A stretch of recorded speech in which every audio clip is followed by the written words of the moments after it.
Hey YouTube, Logan with Hideaway Homestead here, coming to you today with another video. And just before I get started, wanted to remind everybody again that over at the Tinker Tribe, that's my buddy Greg's channel, I'm going to be joining him on the 24th of this month, October 2023, and we're going to be starting at 7 o'clock. And so run on over to his channel, subscribe, ring the notification bell so you can be notified of that and be reminded. It's going to be a great conversation. We're going to be talking about all kinds of stuff that you've seen on the channel and who knows what else. But I wanted to respond to a comment here real quick. I made a video that came out yesterday about feeding rabbits for free. And I have a ton on my channel about feeding rabbits different plants and just talking about nutrient cycles and all that stuff. And the comment is from TCast, and it says, as you work out the system, please give more detail on how to feed them for free. I have plenty of grass, willow, and homegrown vegetables. I will be getting some rabbits in a month or two. Thanks for the video. Well, thank you, TCast, for the comment, and best of luck to you with your rabbits. You won't regret getting them. As far as feeding them for free goes, I wanted to elaborate a little bit on that. I've got several videos, like I said, talking about this subject, and go watch those videos, TCast. You can, I'll leave a link in the description for my videos with what I feed rabbits. It's got a bunch of that, and I'll leave a playlist of just all the stuff of me talking about the rabbits. Also down in the description, I'll have the link for Greg's channel over at the Tinker Tribe, so y'all can subscribe to that and catch us Tuesday for a live discussion. Should be a lot of fun. But I wanted to start out talking about pellets. So this is what I feed, and it's just an organic, no GMO, well, hold up, let me make sure I'm not lying here. I don't think it's organic. It's not. It's GMO free pellet, and this is a 16% crude protein. And the main thing about feeding your rabbits for free is that you need to have the plants that are going to have, for one, the nutrient that they need, and then also the minerals. Because if you have any problems with rabbits growing, or if they've got any kind of illnesses and stuff, normally it's either nutrient deficiency or a protein deficiency, or well, nutrient protein deficiency, or a mineral deficiency. It could also be parasites too. You know, I haven't had any problems with parasites with my rabbits, considering that I keep them off the ground. So I don't see that being an issue for most people. If you've got any that you keep on the ground, that might be something that you might want to look at.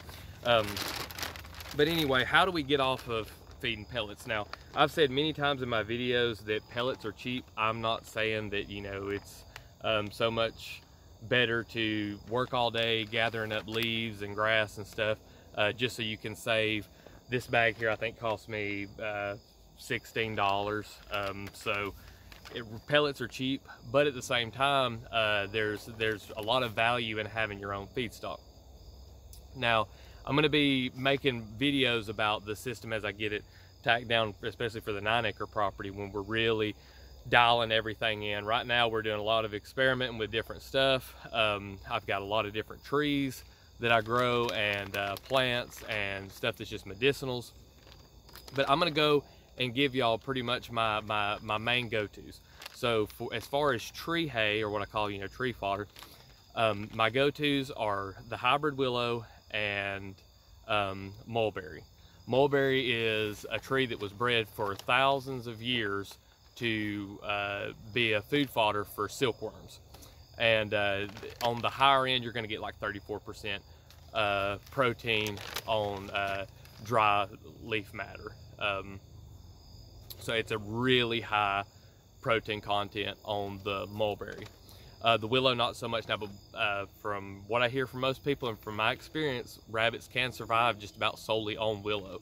I don't recommend that. I think it's better to give them a variety, but something to know that if you had to, you could.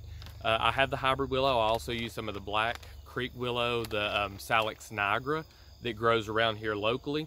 I've used that to feed to my rabbits. But the main thing is if you're gonna feed your rabbits for free and you want to do a system where it's more of a fodder system, I highly recommend planting all of your trees as close to your rabbit cages or wherever you have your rabbits as possible, because you want it to be something easy to do. It should be just as easy as feeding them out of this bag. It should be just as easy as going and getting a scoop. You grab your pruners, go and cut some limbs and throw it in the cage.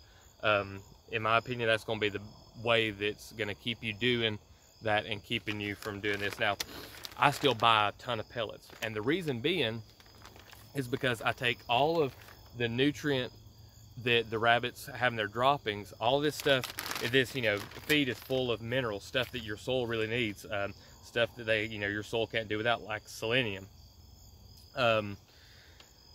phosphorus, salt, sodium, copper, zinc, manganese, vitamin A, D3 and E, and calcium. These are all things that the soil needs for the plants to be able to absorb and give that back to your rabbits. So you're closing basically a loop of nutrient and excuse me, minerals. So either feed this, something like this, or give your animals the plants and give them something to supplement it with, like a mineral block or some kind of free choice mineral. Take your rabbit droppings and put them around your trees. That's the simplest way that I know how to do it. I've got 2 willows that are behind the camera here that have just tons of rabbit droppings that's been put around them, and they grow like crazy.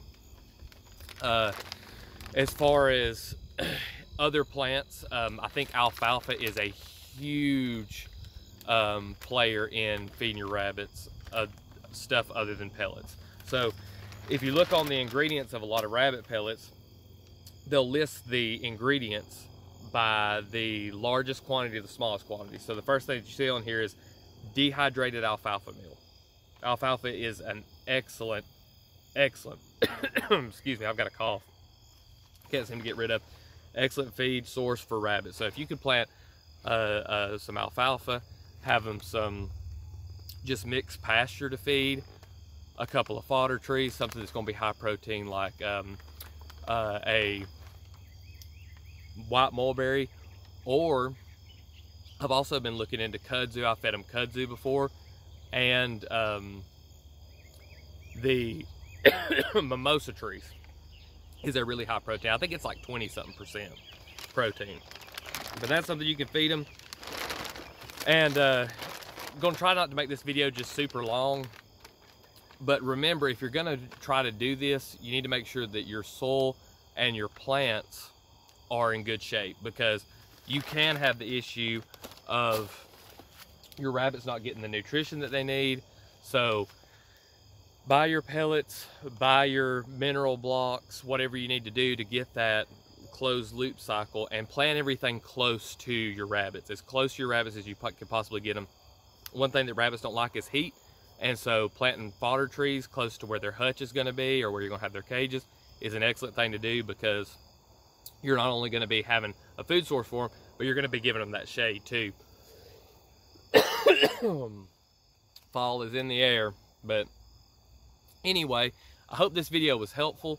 I'll have more on this subject. I think I could talk about this for like an hour. This may be something that we touch on more on Greg's channel when I have my conversation with him. It'll probably last about an hour. I don't know how much we'll end up talking about rabbits, but I'm sure we'll touch on that. If you've got any questions or comments, anything to add, or if you'd like to make suggestions for future videos, leave that down in the comments section. If you enjoyed this video, or if you found anything helpful, please leave a like and subscribe to the channel for more stuff like this. I drop a video mostly every day, and I appreciate all y'all watching, and we'll see you in the next one.